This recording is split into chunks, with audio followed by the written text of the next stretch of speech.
This is one of the most powerful Bible stories of all time, how God used Moses to perform miracles, confront Pharaoh, and lead the Israelites to freedom. Stay to the end to witness the parting of the Red Sea, a miracle that changed history. After many years in the wilderness, Moses and Aaron returned to Egypt, obedient to God's command. They walked boldly into Pharaoh's palace, and Moses declared, "Let my people go." But Pharaoh laughed at them and hardened his heart. To prove God's power, Aaron threw down his staff, and it turned into a serpent before Pharaoh's eyes. Still, Pharaoh would not listen. Then the Lord sent 10 mighty plagues upon Egypt. First, Moses struck the Nile River, and its waters turned to blood. The fish died, and the river stank. Next, came a plague of frogs.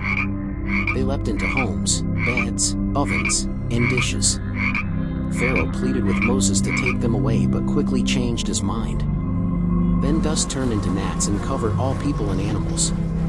After that, flies swarmed the land, filling Egyptian houses and streets. The 5th plague struck Egypt's livestock. Horses, donkeys, and cattle died in the fields. But not a single Israelite animal was harmed. Next, painful boils broke out on the skin of Egyptians, from Pharaoh down to his servants. Then came hail. A mighty storm crashed down from heaven, with fire flashing among the icy stones, destroying crops and animals left in the fields. The 8th plague brought locusts. They devoured every green plant left after the hail. Then the 9th plague fell, darkness so thick it could be felt. For 3 days, no one in Egypt moved from their place. But in the homes of the Israelites, there was light. Still, Pharaoh refused to let the people go. Finally, God gave a last warning. At midnight, every firstborn in Egypt would die, from Pharaoh's son to the lowest servant. But God gave Israel a way to be saved. Each family killed a perfect lamb and put its blood on their doorposts. That night, the Lord passed through Egypt. In homes without the blood, the firstborn died. Cries of sorrow filled the land. Pharaoh summoned Moses and said, "Go. Take your people and leave." The Israelites gathered quickly. They carried unleavened bread and wore traveling clothes. As they left Egypt, they were led by a pillar of cloud by day and a pillar of fire by night.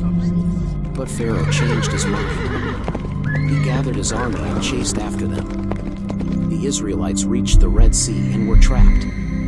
The people cried out. But Moses said, "Do not be afraid. Stand still and see the salvation of the Lord." Then Moses raised his staff. The Lord parted the Red Sea, and the waters stood like walls on both sides. The Israelites walked through on dry ground. Pharaoh's army followed, but the Lord caused confusion in their ranks. As the Israelites reached the other side, Moses stretched out his hand again, and the sea returned to its place, drowning the Egyptians. On the far shore, Miriam, Moses' sister, led the women in song with tambourines, praising God for his victory. The journey continued. At Mount Sinai, God came down in fire and thunder. Moses climbed the mountain and received the 10 Commandments written by God's own hand. Years later, as the Israelites approached the Promised Land, God took Moses to a high mountain. He looked out over the land he would not enter. There, on the mountain, Moses died peacefully, and Joshua rose to lead Israel forward.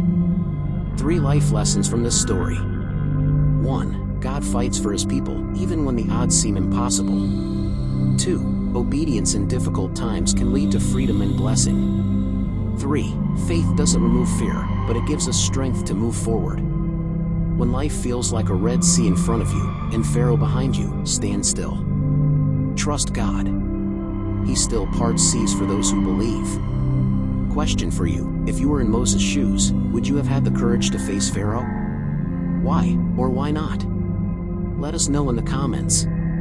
If this story inspired you, don't forget to like, comment, and subscribe to the Bible Reimagined for more powerful animated Bible stories every week. Share this message of faith and freedom with someone today.